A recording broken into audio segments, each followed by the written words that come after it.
Төртінші бөлім. Бұлар келгенде Имамбек мәзін мешіттің мұнарасына шығып, азан шақырып жатыр еді. Өзі кішкентай кісі болғанмен даусы зор екен, таяудағы үлкен жарға жаңғырығып, тіпті алысқа кетеді. Ауладағы қарағашта жапырлап ер тоқымды аттар байлаулы тұр. Елдің алды ішке кіріп, намазға тұра бастапты. Қанағат пен Төлеубай аттарын асығыс байлап, соңғы қатардың біріне келіп тұра қалыпты. Жұрт көп жиналыпты. Арасын тіреулермен бөлген, есіктен түрге дейін ақ киіз төсеп тастаған егіз екі залға адамдар лақ толған.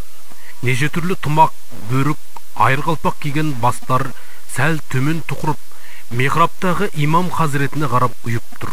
Некен сайы қалаша киінген дүбәрә біреулер кепкасының күн қағарын желкесіне қаратып алыпты. Әсілі шариғатта намаз уақытында жалаңбас тұруға да, кепка киюге де рұқсат етілмейді. Кепканы аударып кию Қазекеңнің өзінің шығарып алған заң етті. Төрдегі қожарада басын сәлде орап, үстіне әппақ шапан киген Камалиден имам жеке тұр. Даусында адамды еріксіз үйіп әкететін бір сиқырлы сазы бар. Аят оқығанда араб сөздері балғамен ұрғандай зыңылдап, ап-айқын шығады. Ол аяттың мағынасын оқып жатқан бұл залдың ішінде бір пенде жоқ. Араб тілі түсініксіз, ұғынықсыз болған сайын Құдайдың сөзіндей пәрменді, қасиетті болып естіледі. Осы тұрғандардың әрқайсының о дүниеде жұмақтан ойы бар. Сондықтан бәрі де Құдаймен төтетілдесетін Камалиден имамға үлкен үмітпен қарайды. Құдайдың қақарынан қорқатын күнәлі пенде бұл дүниенің кәрінен тазару үшін тірі жанға, тіпті тергеуші сотқа да айтпайтын небір құпия күнәларын іштей мойындап, Алласынан кешу сұрап жалбарынады. Ұзақ жыл бұл мешітке Қанағаттың ағасы Ахмет имамдық еткен. Дөртуіл елі Шәуешектен осы имамды ат түйедей қалап шақыртып алдырған. Қаладағы өзінен зор қарилар мен қазіреттердің арасында көзге түсе алмай жүрген Камалиден қазақ арасына келгелі жонданып байып алды. Бір Аллаху акбары, бір қой боп маңырап тұр. Жұрттан жиналатын құшыр зекеті өз алдына. Осы елдің құрбандыққа шалған малының терісінен өзін-ақ оның жыл бой жатып жеуіне жетеді. 12 рақат жұма намазы оқылып болған соң, имам салт бойынша жұртқа қарсы жүгініп отырып, уағыз айтуға кірісті. Қанағаттың көптен көрген осы ет, Камалиден бұғағы салбырап, бетінен қаны тамып семіріп алыпты. Бір заматта арт жақтағы Қанағаттың көзі шалып, басын сәл изеп қойды. Аздаған татар акцентімен қазақша сөйлеп отыр. Қазіреттің саясаттан да мол хабары бар секілді. Оның айтуында жуық арада мұсылман қауымы үшін бір үлкен өзгеріс болуға тиіс. Шығыс Түркістанның ақ туын жығуға әрекет етіп жатқан елдерде бар. Ондай қауіп әсіресе шығыстан келуі ықтимал. Заман ақыр болған жер бетінде қарағытай қаптайды деген сөз кітапта жазылған. Ал заман ақыр алыс болуға тиіс. Бірақ мұсылманның ақ туын ешқашан қолдан беруге болмайды. Уақытша жеңіліс тапқан күнде де еңсені түсірмеу керек. Кезінде Мұхаммед саллаллаху алейкум саламның өзі де жауларының қысымына шыдай алмай, аз уақыт Меккеде Медине шаһарына шегінуге мәжбүр болған. Алда әлдеқандай заман болады. Дінімізге берік болайық. Көктен ғайса түсіп, жерден мәді шыққанша беріспейік жамағат. Жыртық тымағын көзіне түсіре киген жарғақ тонды біреу орнынан тұрып сауал қойды. Ау, тақсыр, менің көңілімде бір түйткіл бар. Құдайдың үйінде отырып, оны жасырып қалуға болмас. Сұрайын дегенім, осы мәжусилердің өз құдайы бар ма? Әлде барлығы да біздің Алла тағалаға қарай ма? Сенің атың кім? Деді имам ыңғайсызданып. Ошақбай. Ал, Ошақбай, сен үйтіп Құдайға күмән келтірме. Күллі 18 мың ғаламды жаратушы жалғыз Алла. Сонда деймін, деді Ошақбай сөзін жалғап. Алланы айтам да, өзінің сүйген құлы дін мұсылман мына біздерді молырақ жаратпай, жер бетінде шүршітті қаптатып жіберген несі? Осы жағын Білдіңіз бе тақсыр? Ай, сен не деп барасың күнәлі пенде? Тез Аллаға жалбарын, үйтіп күпірлік етуге болмай. Шүршіт қанша көп болғанмен, қара қарғадан, құмырсқадан көп емес. Оларда Құдай жаратқан қиямет қайым күндерінде соның барлығына да тозақ отының құдіреті жетеді. Кәпір қауымы не ғұрлым көп болса, тозақ отының жалыны да сол ғұрлым лаулай түседі. Алла тағала оларды тек отын үшін жаратқан болды ғой шамасы, деді Ошақбай орнына отырып. Тағы біреу сұрақ қойды. Тақсыр, егер кәпірдің патшасы әділ болса, тозаққа күйе ме? Ол жайында кітапта жазылған. Имам іле жауап қатты. Егер патша әділ болса, жұмаққа да тозаққа да бармай, арада қоңыржай мекеннен орын алмақ.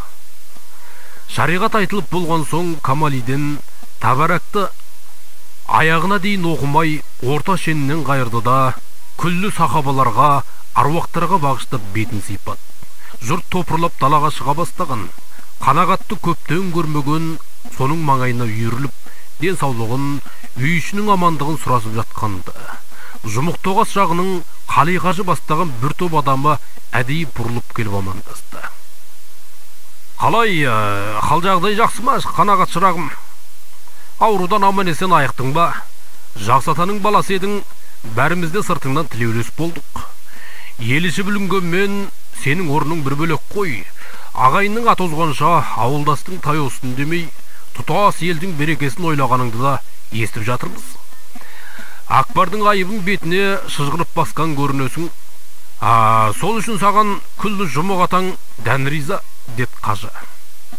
Жасы 80-ге таяп қалса да, жүріс тұрысы ширақ екен, қамшысын екі бүктеп белбеуіне қыстырып қойды да, мырс етіп бір мысқал айтты. Қартайғанда кәрбоз зорға шықты деп, ана менің құрдасым Жақып әлі келеден келе алмай жүрген көрінеді. Акбардың шоқпарын көтерісіп, қалаға бірге кетіпті. Енді қартайғанда сол екеумізге дау не керек еді? Айранымызды ұрттап, қойымызды құрттап жатпаймыз ба жайымызға? Қанағат жымия күлді де, бала соққан кездіктің басы жарық. Жастардың қасында бір ақсақал жүрмесе бола ма? Біздің жәкең ол жаққа ашу айту үшін емес, басу айту үшін кеткен болар деді. Амандық болса оны да естейміз ғой. Көресіңді көрмей, көрге кірмейсің. Ал сау бол, деп қалиғажы жылы қоштасты. Намаздан тараған жұрт аттарына мініп, жан жаққа топ-топ болып кетіп жатыр. Қанағат ең соңынан шыққан Камалиден имамды тосып алды. Қанағат мырза, аман есен сақайдыңыз ба? Сізді көргенімде бек қуанышты болдым, деді имам қолын ұсынып. Сіздің саламаттығыңыз үшін мен әр уақыт намаздың соңынан дұға қылумен болдым. Шүкір, имам Ғазірет. Сіздің қайыр дұғаңызда қалқақтап жүрміз, деді Қанағат Камалиденнің жұп-жұмсақ алақанын қос қолымен ұстап. Уақытыңыз болса, зират жаққа барып өліктірге тағы бір рет Құран бағыштасақ деп едім. Бек жақсы, әміріңізге құлдық деп имам алға түсе берді. Сіздің марқұм әкеңізді мен әркез дұғамнан тастаған емеспін. Мешіттің сырт жағындағы қабақта 12 құлақты есіктерінің сыры өше бастаған үлкен оқшау зират тұр. Қанағаттың әкесі күдері, тағы басқа туыс әулеттер осында. Зираттың қасына таман барып, шарты жүгініп отыра қалған Камалиден Ясинді аяғына дейін оқыт. Бата жасап орнынан тұрған соң Қанағатқа бұрды. Биыл жазда мешітке жөндеу жұмыстар жүргізіледі. Егер сіз рұқсат етсеңіз, біз бұл зиратты да қалпына келтіріп, жаңғыртпақ ойымыз бар. Бұған қалай қарайсыз, деді. Қарсылық жоқ, бірақ ескі зиратты жаңғырту шариғатта қалай келер екен? Ол біздің қазақ салтында болмаған дүние. Онан қам жемеңіз, сауабынан басқа еш салалы жоқ. Сіз Мәккаға барсаңыз, Қағбатолланың өзін жыл сайын қалай жөндеп, жаңартып отырғанын көрер едіңіз. Біз сияқты қол осқа адамдарға Меккенің ауыл алыс боп тұр ғой Хазірет, деп күлді Қанағат. Ешбір оқасы жоқ, менікі мысал үшін айтылған сөз ғой, деді имам қайтуға бет алып. Сіздің әкеңіз осынау алыс сахараға Құдайдың үйін әкеліп орнатты. Бұл да Байтолланың бір бөлшегі емес пе? Күпірлік болмасын, иншалла, Осы мешіттің сауабы сіздің әулетіңіз үшін қажы сапарына барудан еш кем емес. Қанағат Камалиден имаммен қоштасып атына мінді. Жол жөнекей мектептің қорасынан айналып өтті. Есігінде құлып тұр, балалар әлдеқашан тараған. Биылғы мектепті жабу салтанатына ауырып жатып, қатына салмаған есіне түсті. Көкірегіне нұр құйылғандай өзім бір түрлі жеңіл сезінді. Былай шыға беріп, Төлеубайдан Насыбай сұрап атты. Шіркін, Құдай алдында да, адам алдында да жүзіңнің жарық болғанына не жесін деп ойлады ол ат үстінде келе жатып. Жақсатаның аруағы жаман балаға 40 жыл азық дейді. Бәлкім осы жолы қатерден қалуымда сондай бір жақсылықтың шарапаты шығар. Құдайым енді осы абыройдан айырмасын.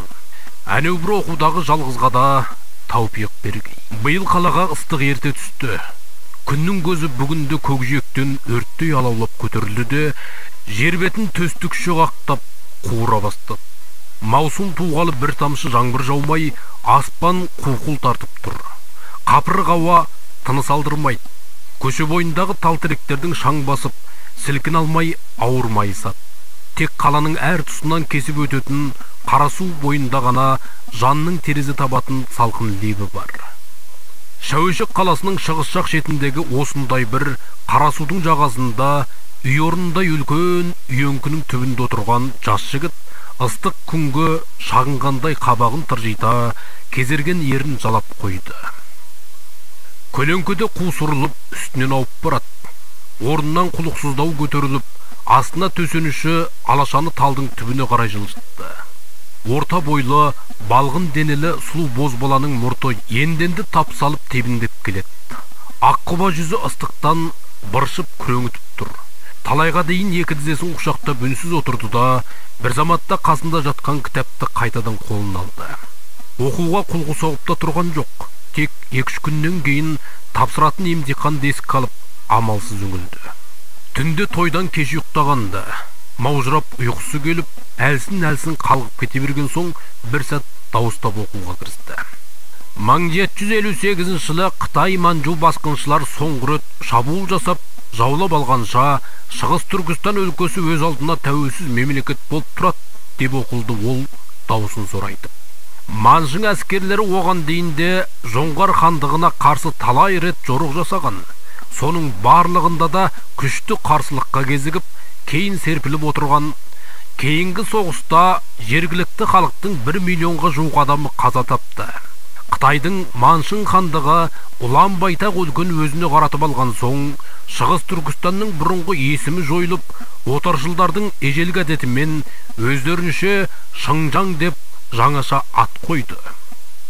Жігіт осы араға дейін осылай дауыстап оқып келді де, қолындағы кітапты алашаның үстіне тастай берді. Бұдан ары оқитын несі бар, бәрі де белгілі емес пе? Жауап беруге болады, кейбір сан цифрлардан шатасып қалмаса болғаны. Содан соң бір-бірінен айнымайтындай Қытай генералдарының атын еске сақтау бір қиямет. Сірә қағызға дізіп алу керек шығар. Жігіт дел сал күйде арқасын көлеңкенің түбіне төсеп айналаға көз тастады. Қаланың шығыс қапталын тұтас алып жатқан биік бекініс ыстыққа қақталып мелшиіп тұр. Қазақтар Жамбыл деп атап кеткен кәдімгі Қытай қорғаны. Осындай бекініс қамалдар Қытайдың қайбір қаласында да бар көрінеді. Дуалының биіктігі 30 метрден кем болмас, ал қалыңдығы тіпті сұмдық.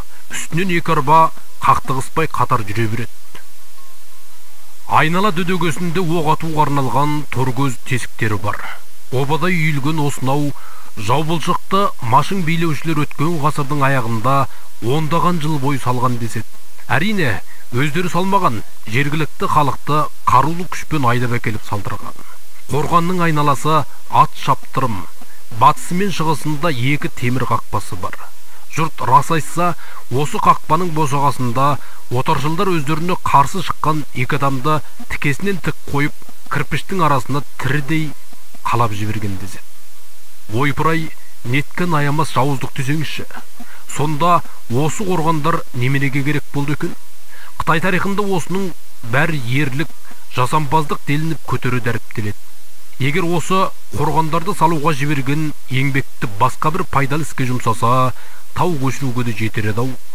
Жамбылға тығылып жаны қалған ешкім жоқ. Анау жылы төңкеріс кезінде осы қорғаннан Гаминдаңның бір дивизия әскерін Қазекең сойыл шоқпарымен ақ қуып шыққан жоқ па? Егер алдағы емтиханда Қытай қорғандары жайында сұрақ келсе, тұп-тура осылай жауап берер едім, деп ойлады жігіт. Содан соң терістік жаққа бұрылды да көгілдір мұнараға оранып, көлбеп жатқан тарбағатай сілемдеріне көз жіберді. Сол-ақ екен, қарбаласының жүрегінде шым-шымдап сағыныш оянып, тау жақта майда желпінген самал есіп қоя берді. Бір шақырымдай жоғары жақта күре жолдан отын тиеген, астық артқан арбалар өріп бара жатыр. Не үшін екен арба сықыры естілмейді.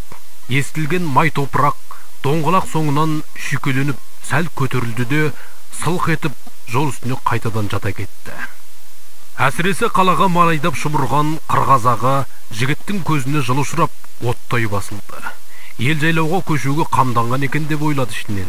Өзінен өзі алабұртып қобалжи бастады. Бұл барғанша шынымен ақ ел жайлауға көшіп көтермекен. Бәрінен де сонау алыс жайлауға жеткенше толастамайтын көш жөнекөй қызықтарды айтсайшы. Шіркін, көшпен бірге қыз бозбала құрбы құрдас өзенге қағысып қатар жүрген қандай тамаша. Қызылды жасылды кілем, сырмақ жабылған сәнді көш баяу созылып ырғала тартып бара жатады. Жүрдек дөнен тайғұнанға мінген балашаға ақсақалдармен бірге жұрт шалып оқ бойы алда жүреді. Өткен күзден бері аңнан басқа жан есі баспаған көк шалғынды қақ жарып, қызу топпен бірге гуілдесіп, сен де сау желіп бара жатасың. Кезеңге шыға келгенде 80 желге бетегесі билеп, шоғынып күлдері жайқалып, жасыл жайлау тұрат алдыңда. Сол шақта бойына желік бітіп, делебесі қозбайтын қазақ баласы әйіп бола қояр мекен. Атты борбайға бір салып, шөп басып кеткен суыртпақ жолмен былтырғы жұртқа қарай тізгінді қоя бересің. Алдыңнан гуілдеген самал желдің хош иісі танауыңды жарып, көк күркесінің арасында ат тұяғын бояп, шоқтай жайнап жататын бүлдіргенді қандай әдемет. Жігіттің екиіне түсіп, көңілі құласып кетті. Құрысын, бәрде бітсеген тезірек, әлгі жолбарыс неге кешікті, әлде уәдесін ұмытып басқа біреулермен тайып отырды ма? Мойнын созып қала жаққа көз салып, ешкім көрінбейді. Кенет таяу маңнан құлағына шу естілгендей болды. Орнынан тұрып қарап еді, бір топ бала су бойында тырдай жалаңаш шапқыласып ойнап жүр. Солардан көз алмай сәл тұрды да, мұның да балалығы ұстап, шолақ штаннан басқа үстіндегі бар киімін сыпырып тастап, суға қарай аяңдады. Қарасу бойындағы жасыл алаңқай жас баланың еңбегіндей былғылдап жатады. Көкмайса тықыр шөп табанын қытықтап, тұла бойын жыбырлатып жіберді.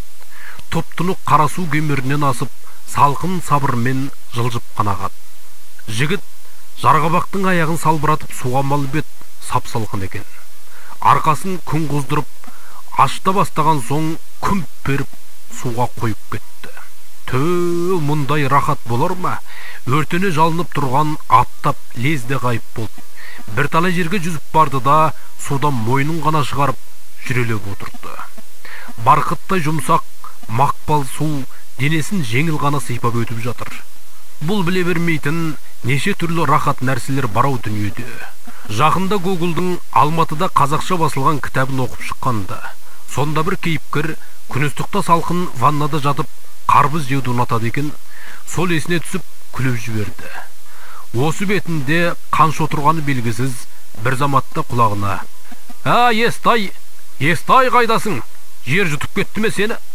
Деген дауыс естілді. Даурыға айғайлап мұны іздеп жүрген жолбарыс шығар, дәуде болса. Естай судан шығып жағаға көтерілді. Бәлі, сабақ оқитын сабаздың түрін қара, деп сақылдап күлген жолбарыс бұған қарсы жүрді. Жаның тәтті, бауырым. Киімің жатыр, өзің зым-зия жоқсың. Сені суға келген перінің қыздар алып кетті ме деп ойлап ем. Мына тозаққа жатқаннан гөрі солардың алып кеткені жөн болар деп Естай жайраңдай күліп қол беріп амандасты. Тыныштық па? Неге кешіктің? Бүгін жатақта кезекшедім ғой. Асханаға өзеннен 2 бөшке су әкеп бердім. Қызыл өгіздің мимырт жүрісімен үлгіргенімші сол болды. Геймін Азияда не жаңалық бар? Ойбай, жаңалық көп. күте тұр. Мен де мына суға бір сүңгіп шығайын деп жолбарыс үстіндегі шолақ жең жейдесімен бүрме балақ қара мәлескен шалбарын, аяғында күні тұз әскери бәтеңкесін тез-тез шешіп суға қарай аяңдады. Жігіттің оң жақ жауырынында алақандай қара қалы бар екен. Онысы өртенген жердің орны құсап анадайдан көрініп барады. Ай, сен құшында да бірдеңені біледі екенсің. Мынауың рахат қой деп, сәлден соң өне бойын су тамшылатып қайта шықты. Естай жолдасын бүгін көргендей сүйсіне қарап қапты.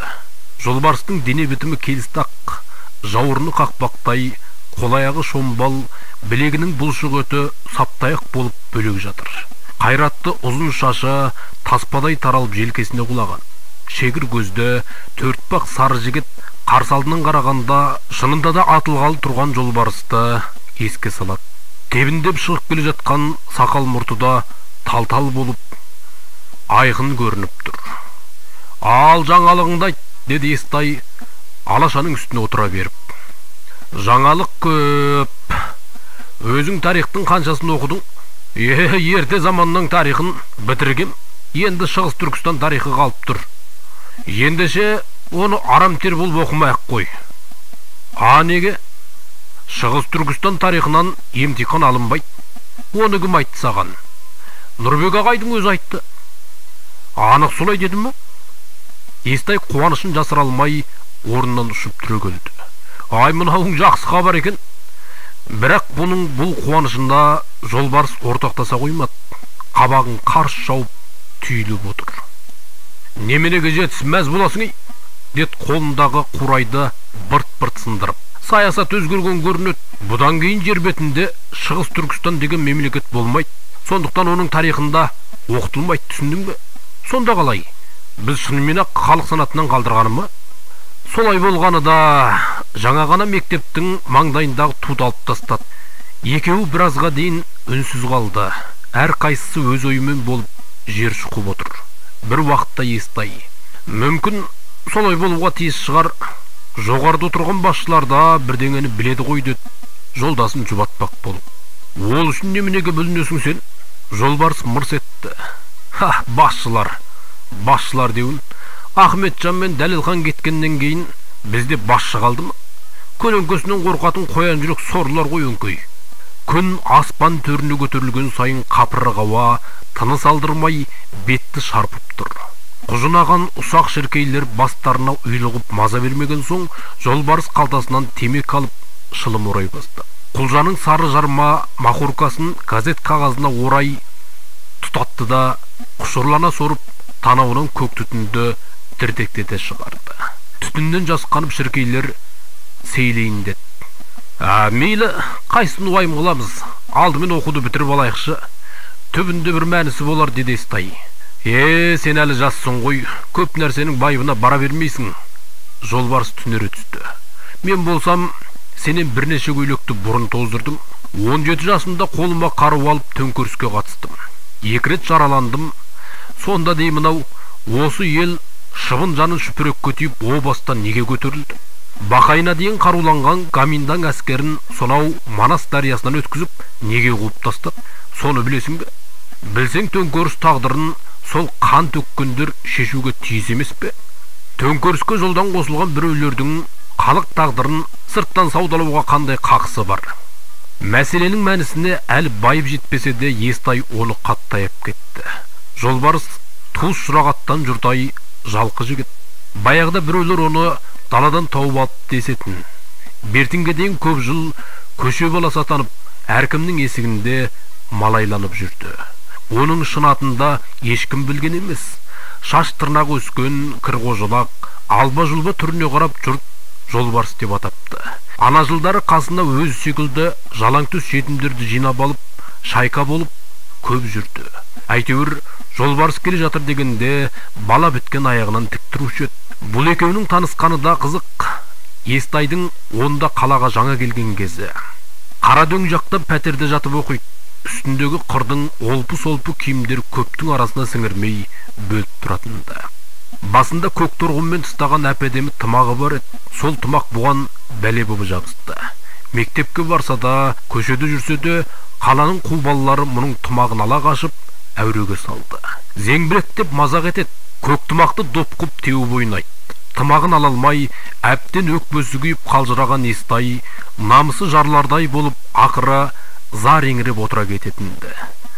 Бұл азаптан ол әкесі қалаға келгенде басына құлақшын, үстіне купайкасы мен сары галифе шалбар алып, киіп зорға құтылғанында. Алғашқы әсері ғой әрине. Сол жылдар қалаша шытырайып киген кейбір балалар бұған әулиедей көрінуші еді. Кейін жай белгілі болды. Солардың көбі мұның шаңына да ілесе алмайтын жай пысықша біреулер екен. Сол алғашқы күндердің бірінде сабақтан қайтып келе жатқан Естайды көшенің бір топ баласы орта қалып кергілей бастаған. Естай ауыл итінің арасына түскен жас бөрідей аласұру бақты. Бірақ көп бала қойсын ба, мұны жан жақтан түйгіштеп, қақпақылға айналдырып, сөмкесін түнтіп, бояу қарындашымен бір уыс асығын тартып алып. Міне дәл осы кезде көлденең көшеден қасына 2-3 жолдасы бар жолбарыс шыға келген.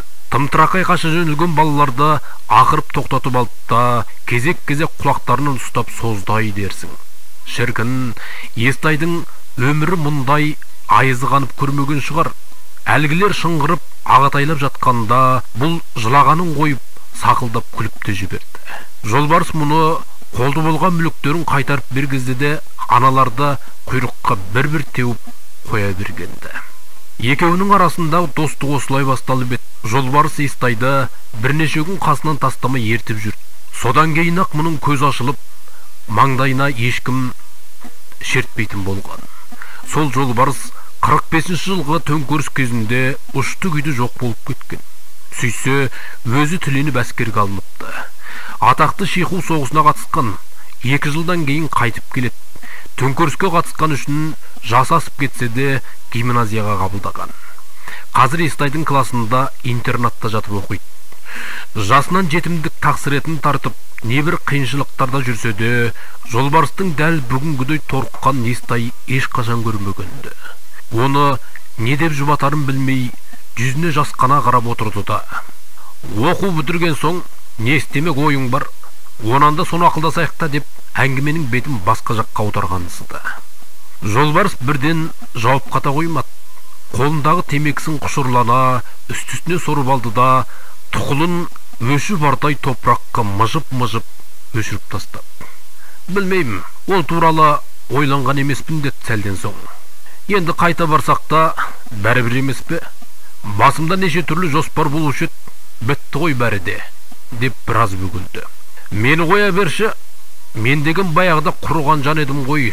Азаттық жолында күрес қой мені адам етіп шығарған. Кім білсін, алда не күтіп тұрғанын. Көлдің суы тартылса, қайраңдап қалған балықтың күні не болатынын білесің ғой.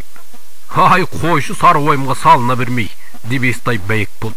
Көппен көрген ұл той, халықтың басына не түссе, біз де соны көреміз. Болашағымыз әлі алды емес пе? Жар сүю, үйлі баранды болу, қызмет істеу, бәрі бізді күтіп тұр. Шаршағанда адамның басына неше түрлі ой келеді. Емтихан аяқталған соң біздің елге жүр. Жайлауда бірер ай тынығып демалып қайтайық. Ойланып көрейін. Алдымен қызметтің жайы белгілі болсын. Кім біледі, мүмкін біздің елде туыстарың тауып аларсың. Ай қайдам, ондай бақытты маған кім бере қойсын, деді жолбарыс күлімдей күрсініп. Бұл маңайда сұрау салмаған жерім жоқ, әбден қажыдым. Дегенмен үмітіңді үзбе, тірі көрсет. Екеуі орындарынан тұрып киіне бастаған. Келет жігіттердің назарын Жамбылдың шығыс жақ қақпасынан бері шұбап келе жатқан сырт көрінісі әлем-жәлем бір қызық топ өзін аударып әкетті. Әсіресе Естай қатты таңырқап қалды. Көштейін десе көшке ұқсамайды. Қыз ұзатқан салтанатты топқа тағы келіңкіремейді.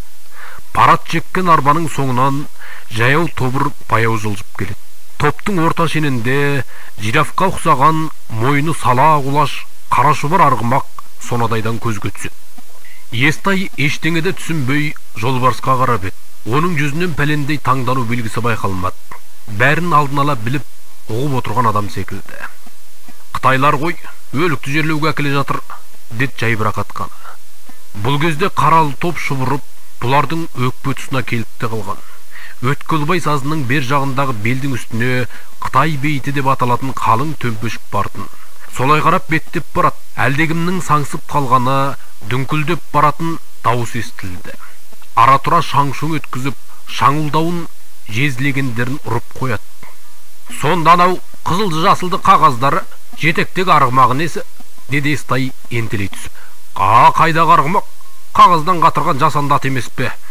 Марқұмның о дүние барғанда мінетін пырағы. Өлікті жерлеген соң молы басыны өртеп жібереді. Ана біреулері қағаздан жасалған сауыс сайман. Керек жарақ бұйымдар оларды өртінеді. Мәйіт ана қызыл жәшіктің ішінде өліктің тірі кезінде тұтынған бұйымдармен өзіммен бірге көмеді. Қызық екен, деп қойды Естай. Сен қайдан біліп жүрсің мұның бәрін?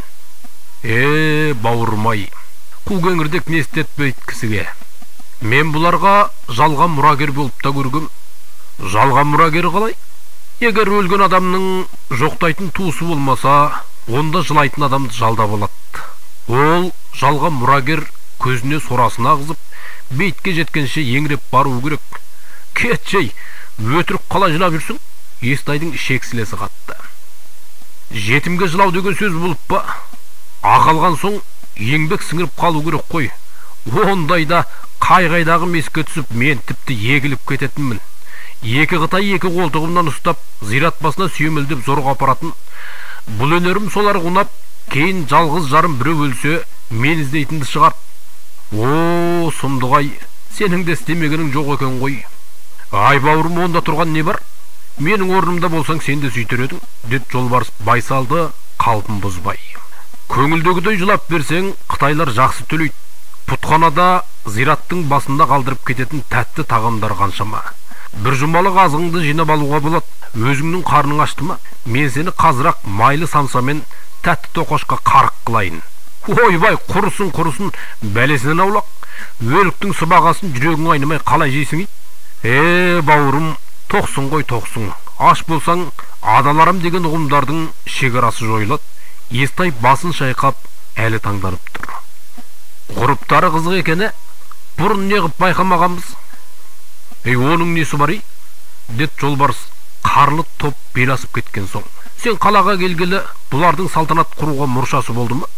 Төңкеріс кезінде ауқатты байғытайлар қашып кетті. Мұнда қалған бақалшы саудагер, бау-бақша егетін кедей кепшік сорлардың есі шығып, әдет ғұрпынан да айырылып қалды емес пе? Байқұстар күндіз бас құраудан қорқып, өліктерін түнде апарып көметінді. Байқайсың ба? Енді бұларда тіріліп, еңселерін көтеру бастапты. Сонау ішкерден туыстарының дөрлеп келе жатқанын естімей отыр дейсің бе? Екі жігіт астарында салған алаша мен кітаптарды қолтығына қыстырып, Қарадөң жақтағы Естайдың пәтеріне қарай бет алды.